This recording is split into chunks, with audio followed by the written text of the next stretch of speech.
Today, I'm going to be showing you 5 chess puzzles from 600 ELO all the way to 2700 ELO to see how far you guys can go and also maybe learn a couple things along the way. Let's get into it. The first puzzle is 1000 Lee chess and about 600 to 700 on chess.com. We have the black pieces and white decides to capture our pawn on g7. Feel free to pause the video here and find the best move.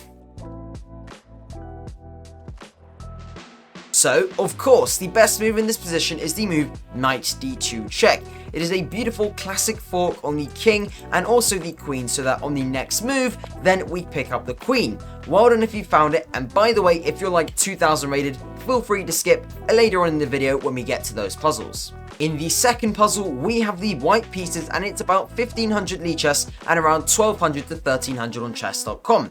Black decides to play the move queen h6 retreating and find the best sequence here for white. I'll give you a little clue, look for checks. Feel free to pause the video here. So, if you found the move queen g4, well done. It is a beautiful check on the king, but the job isn't over here, because black has 2 moves. One of them is king b8, and one of them is rook d7 blocking the check. First of all, if they go to b8, it is the most simple option for white. After this, we simply have queen g3 check with a fork on the bishop and the king, and on the next move, we could simply pick up the bishop and we are totally winning. But now, let's look at what happens if instead of they play the move king b8, they play the move rook d7. Remember, I said look for checks, and if you played the move rook c4 check, very well done, because if black wants to keep protection of their rook, they're forced to move to d8 with their king, where now we can follow up with the similar move as before, queen g3, adding 2 attacks to this bishop. But by the way, as some of you guys have probably noticed, if black decides to move this bishop, well, there is actually checkmate in 1, with queen b8 checkmate, just like this, very, very beautiful. But of course, black doesn't actually have to move their bishop back anywhere. Instead, they can actually play the move rook e8, but this is almost nearly as bad, except it doesn't quite give us checkmate straight away. The point is, we still have this move queen b8 check, and after king e7, their only legal move, we bring our rook to e4, and after this sequence, we pick up the rook, and by the way, we're completely winning and have mate in 7 anyway. Well done if you spotted that puzzle win, and let's get on to the next one. By the way, if you're enjoying the video so far, don't forget to smash those like and subscribe buttons. Let's get back into it. Next up, for our third puzzle, we have one which is rated about 1800 on Lee chess, which is about 1500 to 1600 on chess.com. In my personal opinion, it's actually a little bit easier than the last one, but anyways, I'm just going with what it says. So, black decides to play the move queen takes d4, and now it is your job to find the best sequence for white. Feel free to pause the video here and let me know your answers down below.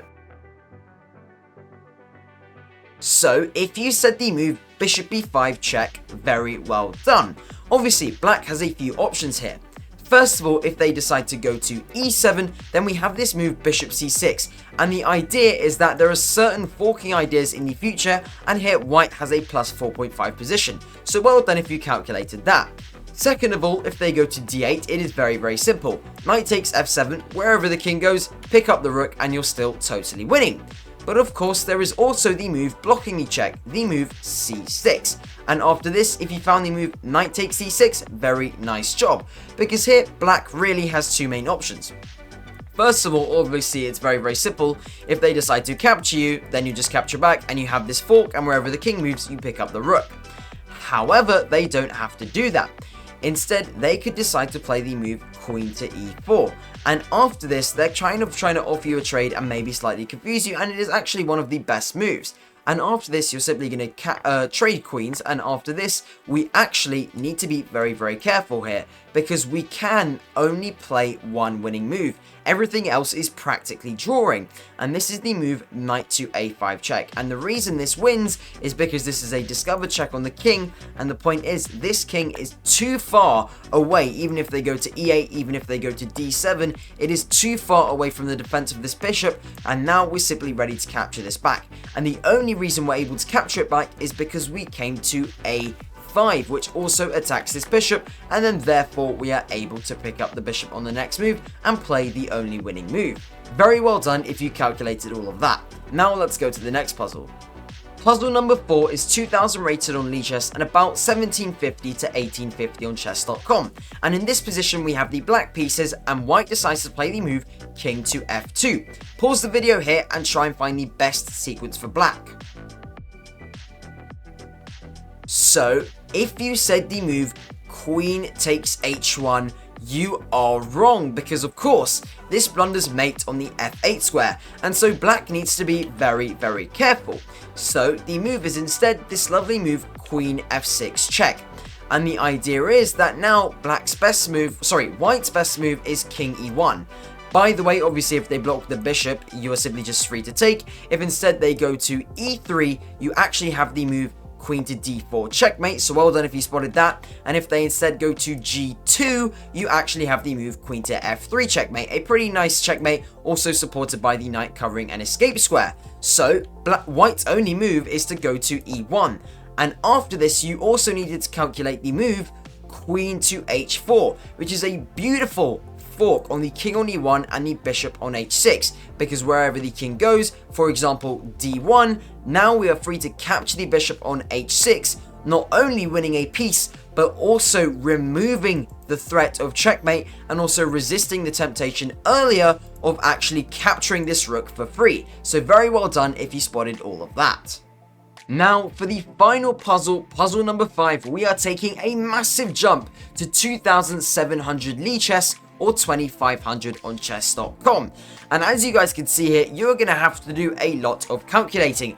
Your aim is to make sure that one of these pawns is able to get to promotion so that you can win the game. Feel free to pause the video here for as long as you need and get back to it when you're ready.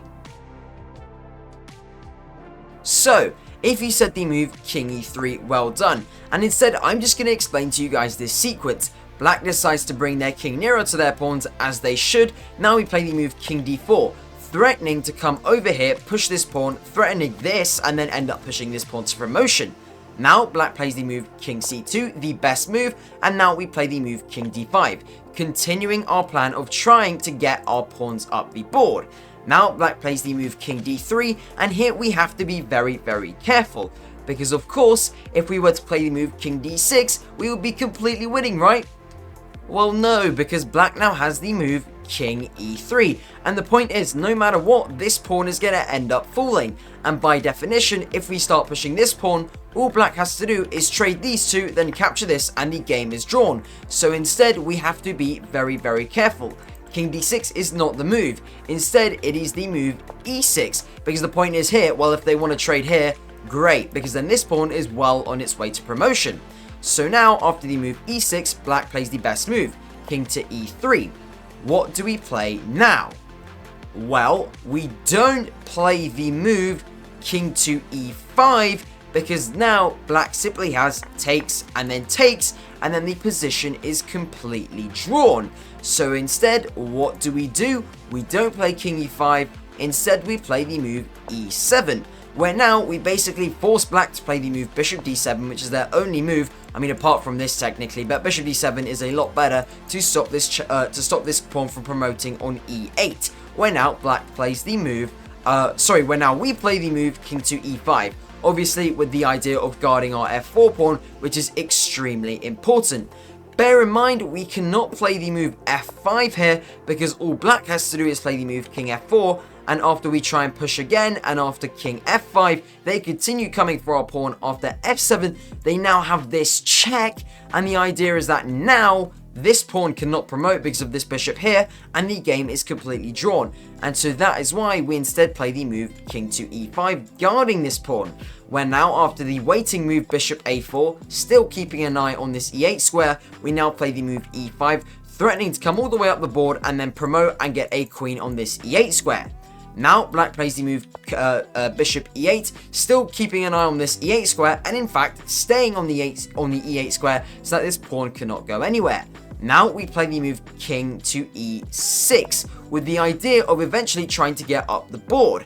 However, another thing to mention here is that if you said the move f6, this is actually also completely drawn, because black needs to play the move bishop f7, and after we go king d6, there is king to e4, and after king d7 thinking, oh well, we're going to promote a pawn, Well, not so fast, because after the move king to e5 and we queen, there is simply this, and the game is yet again completely drawn. And the point is now, after the move king e6, there is absolutely nothing black can do. For example, if they want to bring their king, they can feel free. We have f6, and eventually one of these pawns will promote, and we will go on to win the game. So ridiculously well done if you managed to calculate all that, and even if you were able to understand it whilst we were going through it, then very well done as well. Obviously, I did not know the answer to this the first time I looked at this puzzle, but of course, looking at the solution, it does make sense, and perhaps, I hope you guys have also learned something from it.